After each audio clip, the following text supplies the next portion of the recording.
Have you ever just stopped to think about the absolute magic that happens when you type a web address into your browser? You hit enter and bam, the website just appears. It feels totally instant, completely effortless. But behind that one simple action, there's this massive invisible system working at lightning speed. So let's pull back the curtain and actually trace the journey of a single click through this hidden network that powers, well, our entire online world. Okay, so let's get specific. You want to go to google.com. Easy enough. But your computer, it speaks in numbers, right? Specifically IP addresses. And Google servers, they also live at a numerical address. So how on earth does your computer translate the friendly name you type into the exact numerical address it actually needs to connect? That translation, that right there is the key to everything. The answer is a system called DNS, which stands for the Domain Name System. And honestly, the best way to wrap your head around it is to think of it as the internet's phone book. It's that simple. You know the name of the website you want to visit, like example.com, but you need its phone number, the IP address, to actually make the connection. DNS is the operator that looks up that number for you instantly. So here's what we're going to cover. We'll start with the basics of how that phone book lookup works.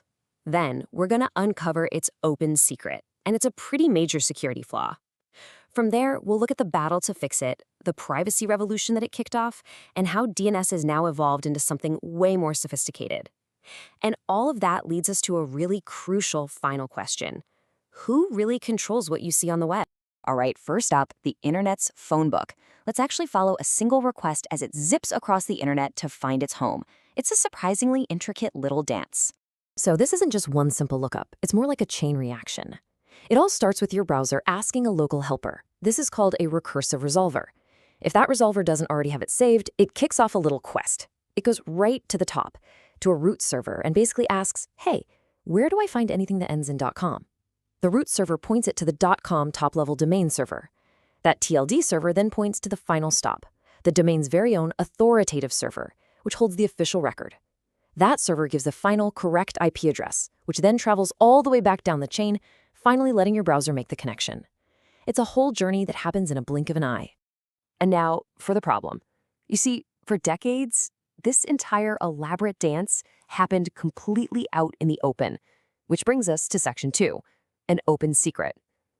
The original DNS was built for a world of trust, not for the, well, kind of hostile internet we live on today. And this is the perfect way to picture the issue. Sending a standard DNS query is literally like mailing a postcard. You write the address you want to go to in plain sight, and anyone who handles that postcard, your internet provider, network operators, anyone snooping on the Wi-Fi at a coffee shop, they can all read exactly where you're going. They can see every single website you are trying to visit. This postcard system creates some really serious risks. The most obvious one is eavesdropping, where your browsing habits can be collected and sold, but it gets way more dangerous. An attacker could use something called cache poisoning to feed your computer a fake IP address, secretly sending you from your bank's website to a perfect copycat phishing site. They could even spoof a server entirely and hijack your connection. This openness basically turns your browsing data into a product and your connection into a major security risk. So the internet community knew this had to be fixed, right? The first major attempt at a solution was all about proving authenticity, which brings us to Section 3, fighting the fakes. The solution they came up with is called DNSSEC, and you can think of it like putting a wax seal on a letter. It doesn't hide what's inside the letter, but it proves that the letter really came from the right person and that nobody opened it and messed with the message along the way. DNSSEC digitally signs the data to guarantee it's the real deal. Now, what's really fascinating here is the comparison. On one hand, DNSSEC is a huge step up. It protects you against things like cache poisoning because you're getting authenticated data. But just look at that bottom row. It solves the authenticity problem, but it does absolutely nothing for privacy. So while your postcard now has this unbreakable wax seal, it's still a postcard. The address is still written in plain sight for everyone to see. And get this. Even though DNSSEC has been around since 1999, its adoption has been super slow. This number means that today, about 70% of the time, you're still vulnerable to those fake website attacks. So why the slow uptake? Well, it turns out it's just incredibly complex to set up. And that barrier meant the internet needed a totally different approach, one that didn't just verify the message, but finally hid it from view. And that brings us to the modern era. This is where things get really interesting. Section 4, the privacy revolution. This is where we stop sending postcards and finally start using sealed, opaque envelopes. This timeline really shows how the pace of change just exploded. For years after DNSSEC, kinda nothing. Then boom, 2015, we get DNS over TLS, or DOT, which finally encrypts the query. Just 2 years later, an even cleverer solution shows up, DNS over HTTPS, or DAW, which brilliantly hides DNS queries inside all the other normal web traffic. And today, the evolution keeps going with oblivious DAW, which takes privacy even further by hiding who is asking the question in the first place. So the key difference between the two main protocols here, DOT and DOH, is all about how they hide.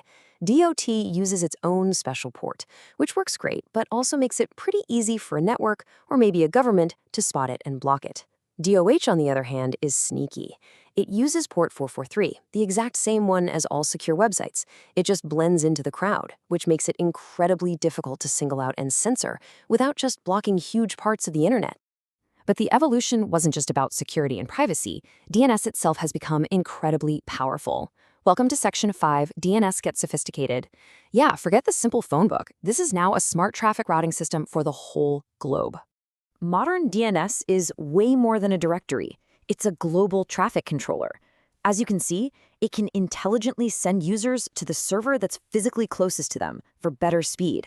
It can also instantly redirect traffic to a backup server if the main one goes down, which is how major websites stay online all the time. It's a really sophisticated system for making the internet faster and more reliable for everyone. And this is a perfect example of how these improvements are totally seamless for you. You know when you connect to a big global service and it just feels incredibly fast and responsive? That's often DNS geolocation routing at work. You're being automatically connected to the closest, fastest server, and it's all orchestrated by that DNS lookup that happened in milliseconds. You don't even know what's happening. All of this, the security, the privacy, the sophistication, it all brings us to our final and maybe most important section. All this technology has raised a whole new kind of question about trust and control. And this quote from the source material just hits the nail on the head. To protect your privacy, you might use an encrypted DNS service from, say, Google or Cloudflare, and that successfully hides your data from your local internet provider. But what's the catch? Well, you're now handing that exact same data over to a different massive tech company instead. So it forces us to ask a really tough question. Who do you trust more? The company that provides your internet connection, which operates under local laws, or a global tech giant that operates under a totally different set of rules and business models? There's really no single right answer here. It's a trade-off. And that really is the ultimate takeaway. The journey of DNS, from an open phone book to an insecure postcard to a locked-down encrypted fortress, it's so much more than just a technical story. It represents a fundamental fight over who gets to see, control, and even monetize your digital footprint. It's a silent battle for privacy that's being fought in the background of every single click you make.